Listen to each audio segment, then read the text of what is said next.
My cousin enrolled in a socialite training class, staying out late studying every night, often not returning until midnight. She conspiratorially told me, Anna said she's taking me to the Heavenly Sea pool party tomorrow. It's full of famous, influential people. I was surprised and worried, warning her, this is fundamentally an illegal operation with ill intentions. If something happens on that yacht, you won't have anywhere to run. Under my persuasion, she withdrew from the socialite class. But then, another girl from that very class publicly started dating a rising actor. My cousin, furious to the point of madness, pushed me from a great height to my death. It's all because you ruined my good fortune. Otherwise, I'd be the one publicly dating him. I opened my eyes and found myself back on the day my cousin was preparing to go to the Heavenly Sea pool party. I praised it effusively. This is truly a rare opportunity. You absolutely must seize it. Oh, Anna said she's taking me to the Heavenly Sea pool party. This is the swimsuit she prepared for me. I was a little stunned. This swimsuit looks quite fancy. It even has snaps underneath. I turned to look at my cousin holding the swimsuit, and then I realized I had been reborn. My cousin Hannah was fiddling with her swimsuit. The front of this suit was just a tiny piece of fabric with two thin straps. Most importantly, the crotch had hidden snaps. This wasn't a normal swimsuit. It was basically bedroom attire. In my past life, I was both surprised and scared, trying my best to dissuade her. This definitely isn't a respectable party. Why else would they hand out clothes like this? It's fundamentally a party with sensitive elements. Hannah didn't believe me, thinking it was just a normal swimsuit.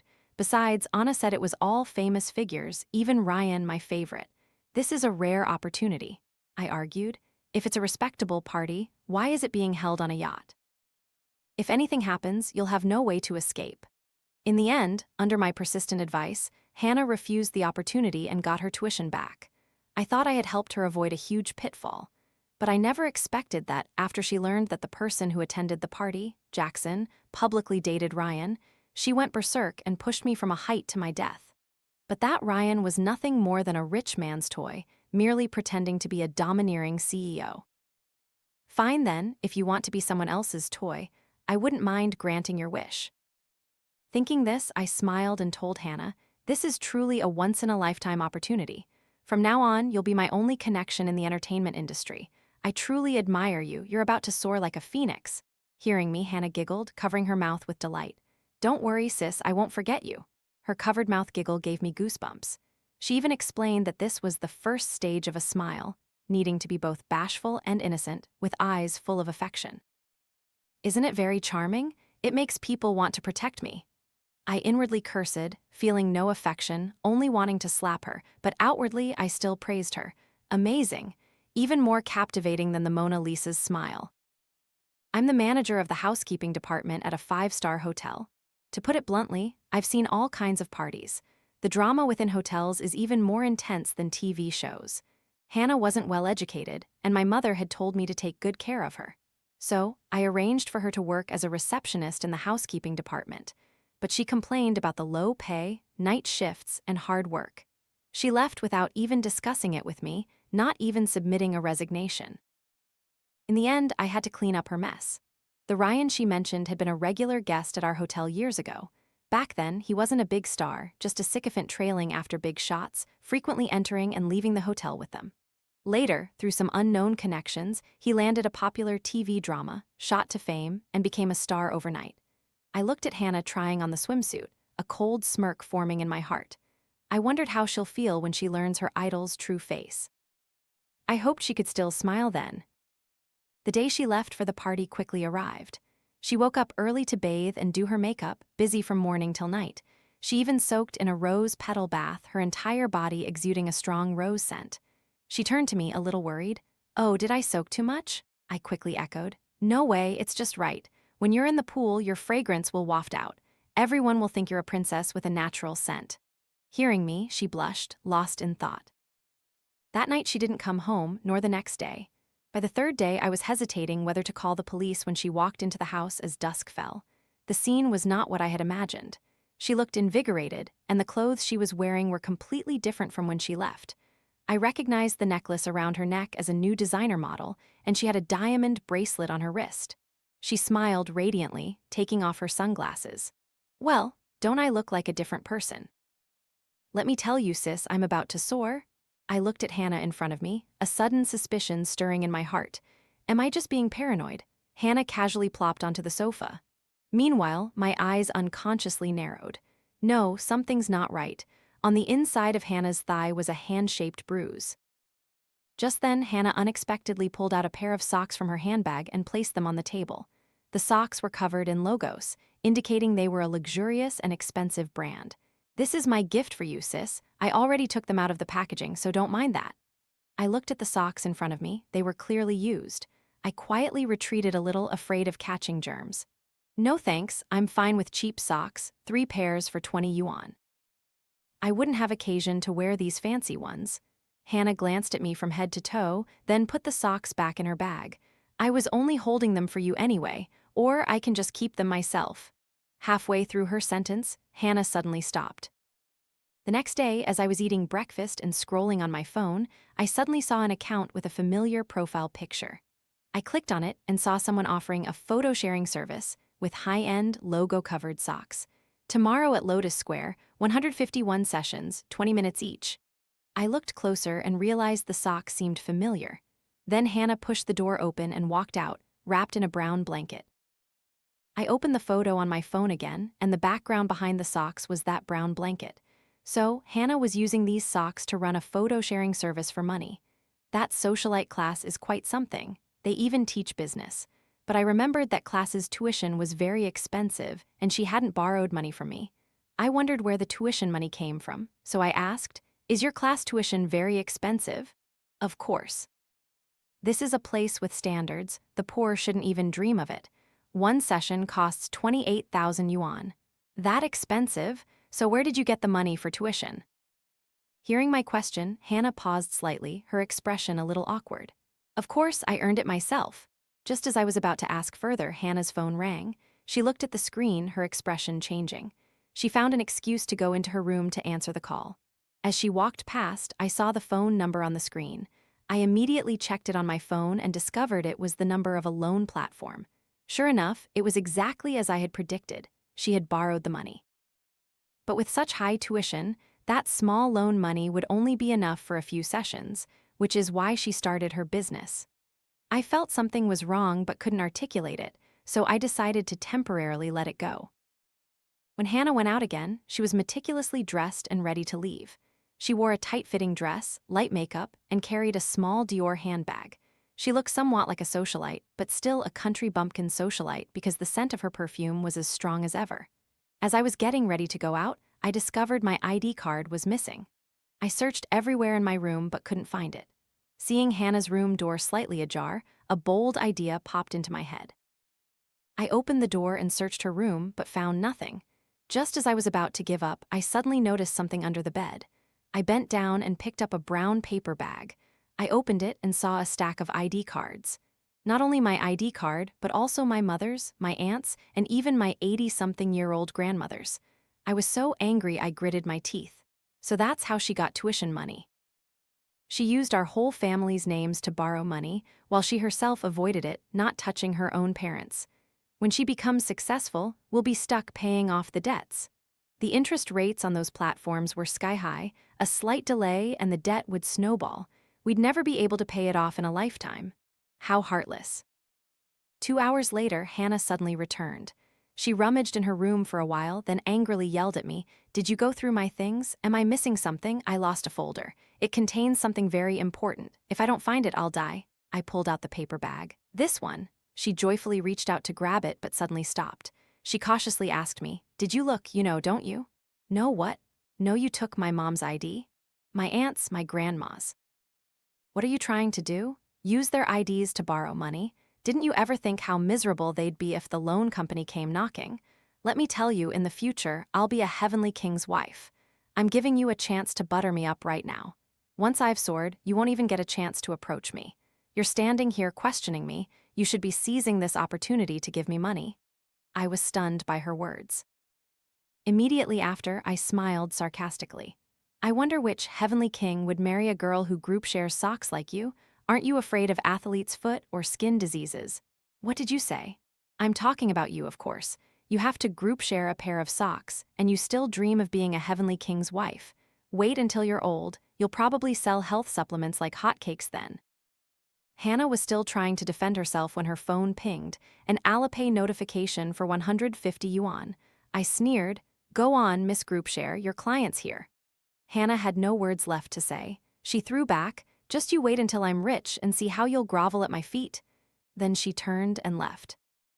Before I could see her soar, I saw her return, tear-streaked. She sat on the floor, clutching my legs, crying and begging me for money. It turned out her group-sharing scheme had run into trouble. It was a stinking business. I thought sharing socks was the limit, but they were even sharing underwear. Among them, someone got infected, and dozens of people in the group share were infected. Now they were all yelling at Hannah, demanding compensation and medical expenses, threatening to deal with her if she didn't pay. These people originally relied on their bodies for a living. Now illness had disrupted their income, and everyone was furious. The whole city was looking for her now, and Hannah was so scared she didn't dare to leave the house.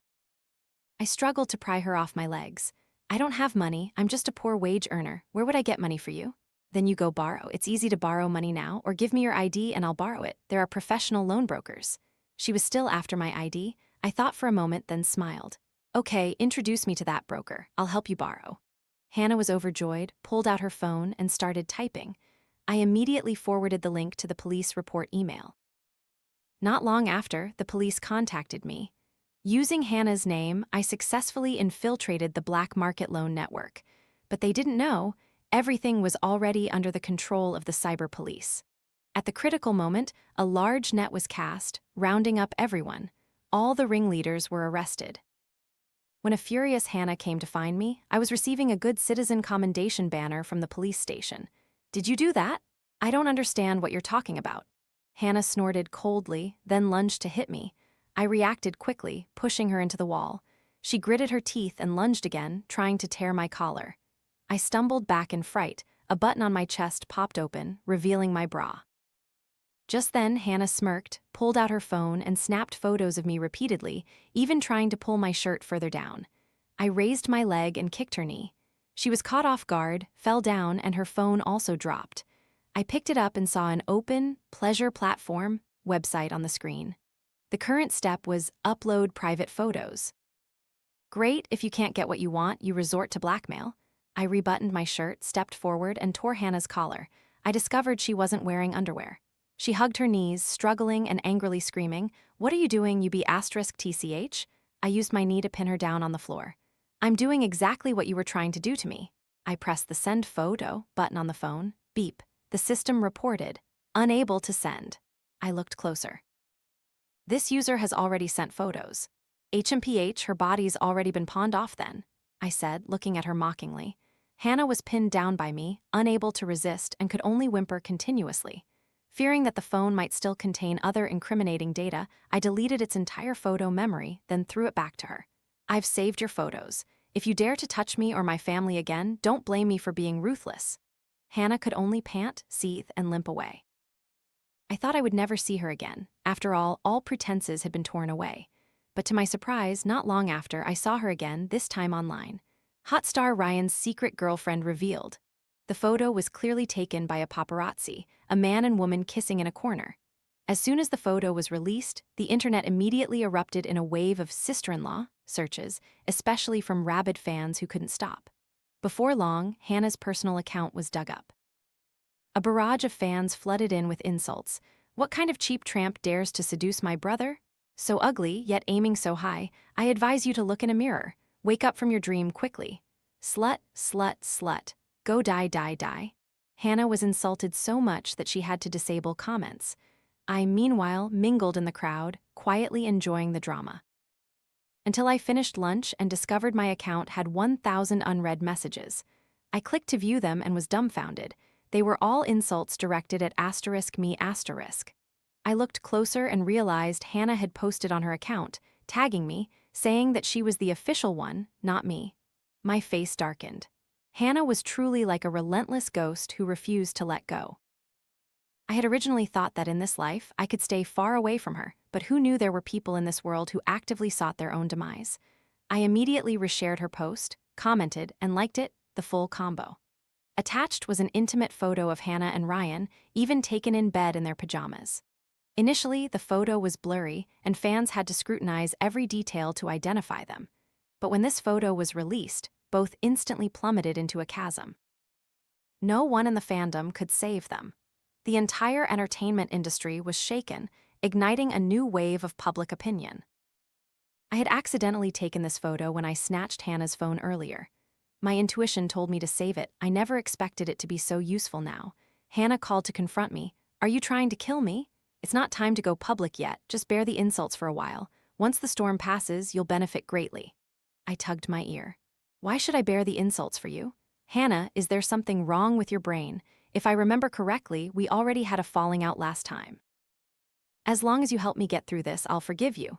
I looked at my phone, wondering if I misheard. "Are you sure you attended a socialite class, not an idiot class? What do you know? Ryan and I are already involved. This time I was too eager, which backfired. Once I get him, fame and fortune will be as easy as carrying a tray." I pondered for a moment. "Did you hire someone to take this photo?" "Of course, he's so arrogant." I deliberately asked the paparazzi to take a blurry photo to provoke a negative reaction from him. If he didn't hate me, I could use that momentum to climb. Regardless of past life or this life, I'm always her cannon fodder. What bad luck. But it's too late now, the photo's already out. "I came to you to ask you to clarify that the photo was photoshopped by you." "Ah, actually the person in the photo is you, that way I can make a clean exit." "Are you okay? Why should I help you?" "Let's talk about it when you actually become a heavenly king's wife, okay?" I hung up, unwilling to waste words on such an idiot. The next morning, as soon as I woke up, I found over 20 missed calls on my phone, all from my manager. I quickly called back. On the other end, the manager's voice was urgent. "Get here quickly, hurry." Amidst the chaotic noise in the background, when I rushed to the hotel, I found many reporters gathered at the entrance. Each held a long lens camera, and in the middle of the crowd was Hannah. Even with sunglasses and a mask, I recognized her. She was pushing a suitcase, looking annoyed at the cameras.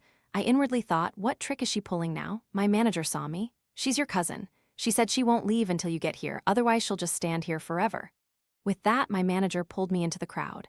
I felt uneasy and quickly said, "If I go in, she'll start acting immediately. I have to use the back entrance." As I walked, I sent the video I recorded earlier to an encrypted account. Very quickly, that account responded, "Where?" I sent them my location. Not long after, chaos erupted outside the gate again. From an upstairs window, I saw a nanny van parked at the gate. 2 large bodyguards stepped out, and the crowd immediately parted, making way.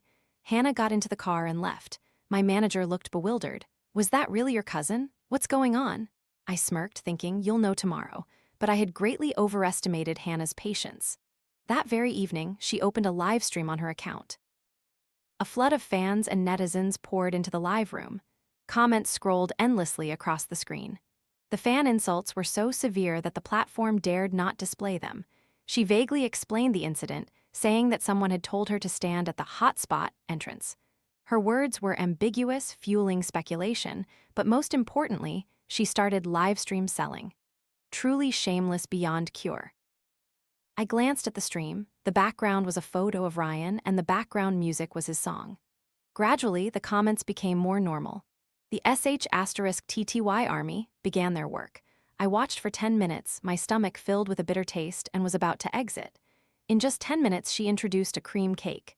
She ate it dramatically, describing how the cream spread through her mouth, even up to her throat, creating a soft sensation.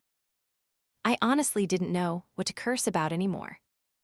Just as I was about to hit the exit button, an account sent a large, rocket, gift, and comments of 6.66 jumped onto the screen. Fans screamed excitedly, "This is the real sister-in-law." I looked closer. It was Ryan's avatar. "This is an official announcement then?" I clicked to look more closely. No, this is a high-level fake account. Could this also be a self-directed play by Hannah? What was her ultimate goal with this trick? Very quickly, I understood. Even if the account was fake, the public opinion it ignited was real. Those marketing accounts could easily turn lies into truth. Moreover, this was a half-truth, half-lie rumor, coupled with the sh*TTY army leading the way. In a flash, the keyword, "Ryan publicly announces official girlfriend," climbed to 1 on Hot Search. Previous intimate photos were also dug up. Hannah thought this would force Ryan to give her a title, but she never considered that since Ryan became famous, women around him came and went, none ever gaining official status. She was too confident in herself and too dismissive of Ryan, who was a veteran in that industry. But I was happy with this outcome. Public opinion exploded all day. The hot search stayed high without dropping. New keywords even emerged about Ryan's irresponsibility, listing his rumored girlfriends. This keyword rose and fell quickly, the dizzying speed of change making netizens even more curious, boosting the heat. Until Ryan officially spoke out, "We are in love." I looked at the hot search keywords, a smirk on my face. Hannah, this time you can't escape the sun. While I was still scrolling through the hot search, my phone suddenly received a message from the family group. I opened it and saw that Hannah herself had sent Ryan's public announcement link. My aunt and uncle in the family group excitedly exclaimed, "Our niece has a celebrity boyfriend. From now on, everyone don't just casually invite Hannah out. She's famous now. We all need to be careful to protect Hannah's image." That's right, don't casually mention Hannah when you're out. Her status is completely different now. From now on, anything we say in this family will carry weight, especially you, Jenny. Quietly enjoying the drama, I was suddenly singled out. "You and Hannah work at the same place. I think your job isn't going anywhere. Why don't you quit and become Hannah's assistant? With a family member by her side, we'd feel a little more at ease." I remained silent internally, then typed a reply. "Okay, Aunt, but what about the salary?" Hannah's a celebrity now, so her assistant's salary should be at least 30,000, 50,000 yuan, right? Immediately, my aunt panicked, sending a 60-second voice message. "Salary? You're still asking for a salary? Working with Hannah is a privilege for family. Outsiders wouldn't even get the chance. How dare you ask for a salary? You don't know what's good for you." "You mean no salary? No way. Hannah's a celebrity now. She doesn't even have this small amount for a salary." I changed my tone. "Well then, Hannah must be earning money to buy houses and cars for everyone. At least there must be gold, silver, and jewels, right? Aunt, don't hide it anymore. Show us so we can feast our eyes. Didn't she buy a new house in the town's market district? That would be great. I could even be neighbors with my mom." After I vented all my anger, the entire family group fell silent. I secretly smirked. A bunch of pretentious people. Do they even know if Hannah's secret loan debts are paid off? Still dreaming of getting rich. That day, I was on the night shift. I followed my routine, checking the floors at midnight. When I reached the 9th floor, I suddenly heard a commotion at the end of the hallway. I carefully followed the sound. If I remembered correctly, this was Ryan's long-term suite where he often came and went with big shots. As I got closer, the sounds became clearer. A girl's voice familiar.